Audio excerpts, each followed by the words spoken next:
Okay, now I don't want to alarm anybody in this room, but it's just come to my attention that the person to your right is a liar. Also, the person to your left is a liar. Also, the person sitting in your very seats is a liar. We're all liars. What I'm going to do today is I'm going to show you what the research says about why we're all liars, how you can become a lie spotter, and why you might want to go the extra mile and go from lie spotting to truth seeking, and ultimately to trust building.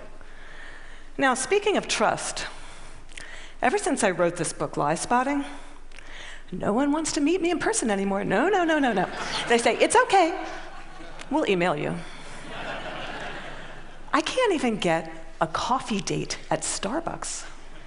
My husband's like, honey, deception. Maybe you could have focused on cooking. How about French cooking?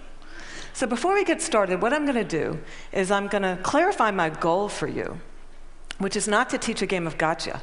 Lie spotters aren't those nitpicky kids, those kids in the back of the room that are shouting, gotcha, gotcha, your eyebrow twitched, you flared your nostril, I watched that TV show, lie to me, I know you're lying. No. Lie spotters are armed with scientific knowledge of how to spot deception. They use it to get to the truth. And they do what mature leaders do every day. They have difficult conversations with difficult people, sometimes during very difficult times. And they start up that path by accepting a core proposition. And that proposition is the following: lying is a cooperative act. Think about it. A lie has no power whatsoever by its mere utterance. Its power emerges when someone else agrees to believe the lie. So I know it may sound like tough love, but look, if at some point you got lied to, it's because you agreed to get lied to. Truth number one about lying. Lying's a cooperative act. Now, not all lies are harmful. Sometimes we're willing participants in deception for the sake of social dignity, maybe to keep a secret that should be kept secret. We say, nice song. Honey, you don't look fat in that, no. Or we say, favorite of the digerati. You know, I just fished that email out of my spam folder. I'm so sorry. But there are times when we are unwilling participants in deception, and that can have dramatic costs for us.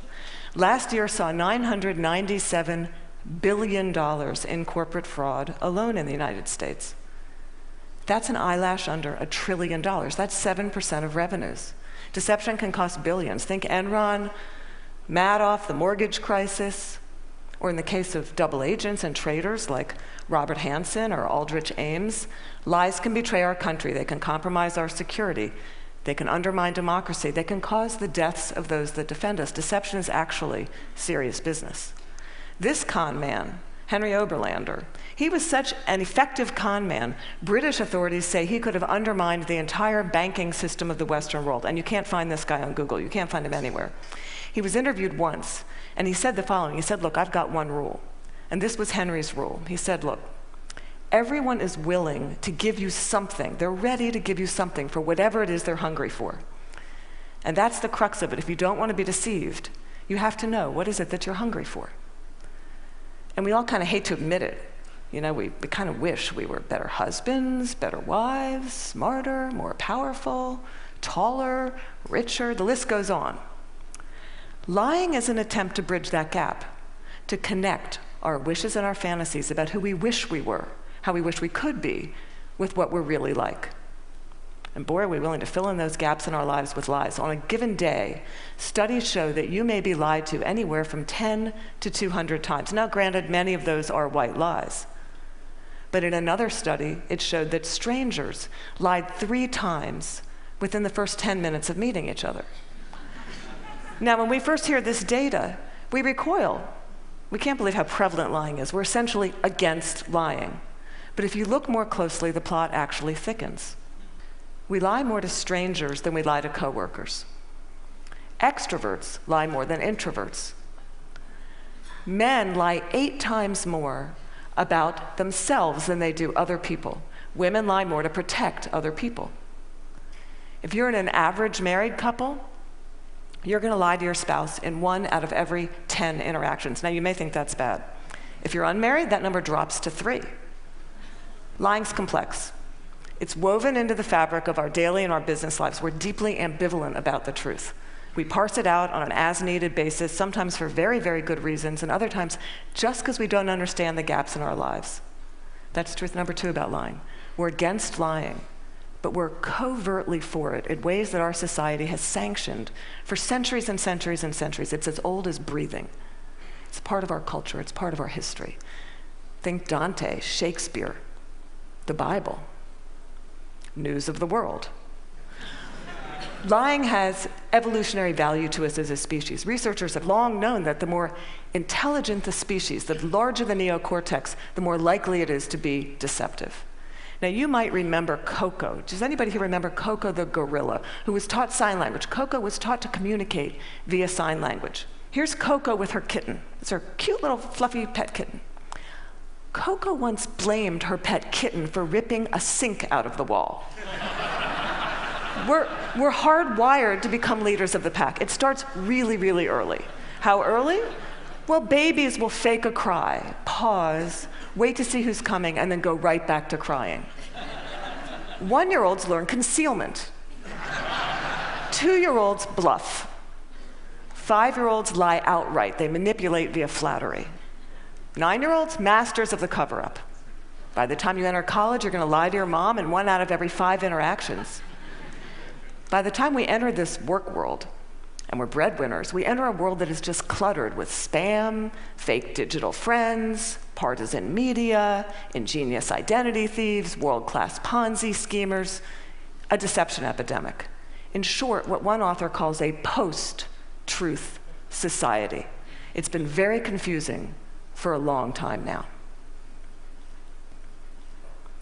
What do? Well, there's steps we can take to navigate our way through the morass. Trained lie spotters get to the truth 90% of the time. The rest of us, we're only 54% accurate. Why is it so easy to learn? Well, they're good liars and they're bad liars. They're no real original liars. We all make the same mistakes. We all use the same techniques. So what I'm going to do is I'm going to show you 2 patterns of deception, and then we're going to look at the hot spots and see if we can find them ourselves. We're going to start with speech. I want you to listen to me. I'm going to say this again. I did not have sexual relations with that woman, Miss Lewinsky. I never told anybody to lie, not a single time, never. These allegations are false, and I need to go back to work for the American people. Thank you. Okay, what were the telltale signs? Well, first we heard what's known as a non-contracted denial. Studies show that people who are overdetermined in their denial will resort to formal rather than informal language. We also heard distancing language, that woman. We know that liars will unconsciously distance themselves from their subject using language as their tool. Now, if Bill Clinton had said, well, to tell you the truth, or Richard Nixon's favorite, in all candor, he would have been a dead giveaway for any lie spotter that knows that qualifying language, as it's called, qualifying language like that, further discredits the subject. Now, if he had repeated the question in its entirety, or if he had peppered his account with a little too much detail, and we're all really glad he didn't do that, he would have further discredited himself. Freud had it right. Freud said, look, there's much more to it than speech. No mortal can keep a secret. If his lips are silent, he chatters with his fingertips, and we all do it. No matter how powerful you are, we all chatter with our fingertips. I'm going to show you Dominique Strauss-Kahn with Obama, who's chattering with his fingertips. Now, this brings us to our next pattern, which is body language.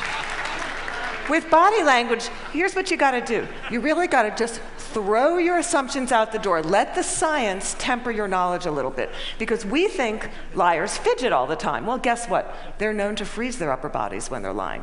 We think liars won't look in the eyes. Well, guess what? They look you in the eyes a little too much just to compensate for that myth. We think warmth and smiles convey honesty, sincerity, but a trained lie spotter can spot a fake smile a mile away. Can you all spot the fake smile here? You can consciously contract the muscles in your cheeks. But the real smile is in the eyes. The crow's feet of the eyes, they cannot be consciously contracted, especially if you overdid the Botox. Don't overdo the Botox. Nobody will think you're honest. Now we're going to look at the hot spots. Can you tell what's happening in a conversation? Can you start to find the hot spots to see the discrepancies between someone's words and someone's actions? Now, I know it seems really obvious, but when you're having a conversation with someone that you suspect of deception, attitude is by far the most overlooked but telling of indicators. An honest person is going to be cooperative. They're going to show they're on your side. They're going to be enthusiastic. They're going to be willing and helpful in getting you to the truth. They're going to be willing to brainstorm, name suspects, provide details. They're going to say, hey, maybe it was those guys in payroll that forged those checks. They're going to be infuriated if they sense they're wrongly accused throughout the entire course of the interview, not just in flashes. They'll be infuriated throughout the entire course of the interview. And if you ask someone honest, what should happen to whoever did forge those checks? An honest person is much more likely to recommend strict rather than lenient punishment. Now, let's say you're having that exact same conversation with someone deceptive. That person may be withdrawn, look down, lower their voice, pause, be kind of herky-jerky. Ask a deceptive person to tell their story. They're going to pepper it with way too much detail in all kinds of irrelevant places. And then they're going to tell their story in strict chronological order. And what a trained interrogator does is they come in, and in very subtle ways, over the course of several hours, they will ask that person to tell their story backwards. And then they'll watch them squirm and track which questions produce the highest volume of deceptive tells. Why do they do that? Well, we all do the same thing. We rehearse our words, but we rarely rehearse our gestures. We say yes, we shake our heads no. We tell very convincing stories, we slightly shrug our shoulders. We commit terrible crimes, and we smile at the delight in getting away with it. Now, that smile is known in the trade as duping delight, and we're going to see that in several videos moving forward, but we're going to start, for those of you that don't know him, this is presidential candidate John Edwards, who shocked America by fathering a child out of wedlock. We're going to see him talk about getting a paternity test. See now if you can spot him saying yes while shaking his head no, slightly shrugging his shoulders, lots of I'd be happy to participate in one. I know that it's not possible that this child could be mine because of the timing of events, so I know it's not possible. Happy to take a paternity test and would love to see it happen. Are you going to do that soon? Is there somebody that you can't? I'm only one side. I'm only one side of the test, but I'm happy to participate in one. Okay, those head shakes are much easier to spot once you know to look for them. Now, there are going to be times when someone makes one expression while masking another that just kind of leaks through in a flash. Murderers are known to leak sadness. Your new joint venture partner might shake your hand, celebrate, go out to dinner with you, and then leak an expression of anger. And we're not all going to become facial expression experts overnight here, but there's one I can teach you that's very dangerous and that's easy to learn, and that's the expression of contempt. Now, with anger, you've got two people on an even playing field. It's still somewhat of a healthy relationship, but when anger turns to contempt, you've been dismissed. It's associated with moral superiority, and for that reason, it's very, very hard to recover from. Here's what it looks like. It's marked by one lip corner pulled up and in. It's the only asymmetrical expression, and in the presence of contempt, whether or not deception follows, and it doesn't always follow, look the other way, go the other direction, reconsider the deal, say, no, thank you, I'm not coming up for just one more nightcap, thank you. Science has surfaced many, many more indicators. We know, for example, liars will shift their blink rate, point their feet towards an exit. They will take barrier objects and put them between themselves and the person that's interviewing them. They'll alter their vocal tone, often making their vocal tone much lower. Now, here's the deal. These behaviors are just behaviors. They're not proof of deception. They're red flags. We're human beings. We make deceptive, flailing gestures all over the place all day long. They don't mean anything in and of themselves. But when you see clusters of them, that's your signal. Look, listen, probe, ask some hard questions, get out of that very comfortable mode of knowing, walk into curiosity mode, ask more questions.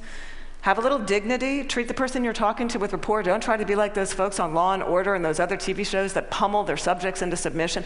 Don't be too aggressive. It doesn't work. Now, we've talked a little bit about how to talk to someone who's lying and how to spot a lie.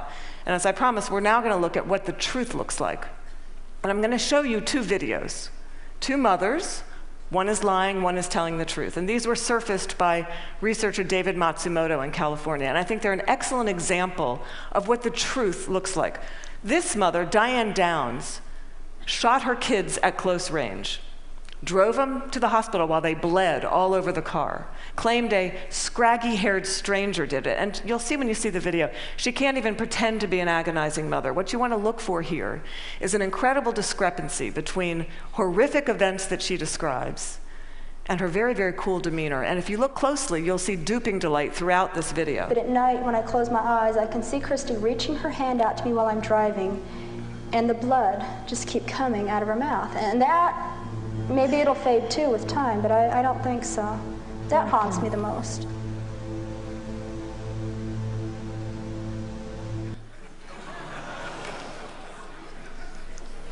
Now I'm going to show you a video of an actual grieving mother, Erin Runyon, confronting her daughter's murderer and torturer in court. Here you're going to see no false emotion, just the authentic expression of a mother's agony. I wrote the statement on the 3rd anniversary of the night you took my baby. And you hurt her, and you crushed her, you terrified her, until her heart stopped. And she fought, and I know she fought you. I know she looked at you with those amazing brown eyes, and you still wanted to kill her. And I don't understand it, and I never will. Okay, there's no doubting the veracity of those emotions. Now, the technology around what the truth looks like is progressing on, the science of it. We know, for example, that we now have specialized eye trackers, infrared brain scans, MRIs that can decode the signals that our bodies send out when we're trying to be deceptive. And these technologies are going to be marketed to all of us as panaceas for deceit. And they will prove incredibly useful someday. But you've got to ask yourself, in the meantime, who do you want on your side of the meeting?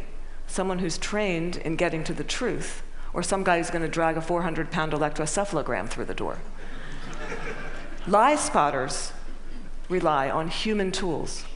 They know, as someone once said, character's who you are in the dark. And what's kind of interesting is that today we have so little darkness. Our world is lit up 24 hours a day. It's transparent, with blogs and social networks broadcasting the buzz of a whole new generation of people that have made a choice to live their lives in public. It's a much more noisy world. So one challenge we have is to remember, oversharing, that's not honesty. Our manic tweeting and texting can blind us to the fact that the subtleties of human decency, character, integrity, that's still what matters. That's always what's going to matter. So in this much noisier world, it might make sense for us to be just a little bit more explicit about our moral code. When you combine the science of recognizing deception with the art of looking, listening, you exempt yourself from collaborating in a lie. You start up that path of being just a little bit more explicit because you signal to everyone around you. You say, hey, my world, our world, it's going to be an honest one. My world is going to be one where truth is strengthened and falsehood is recognized and marginalized.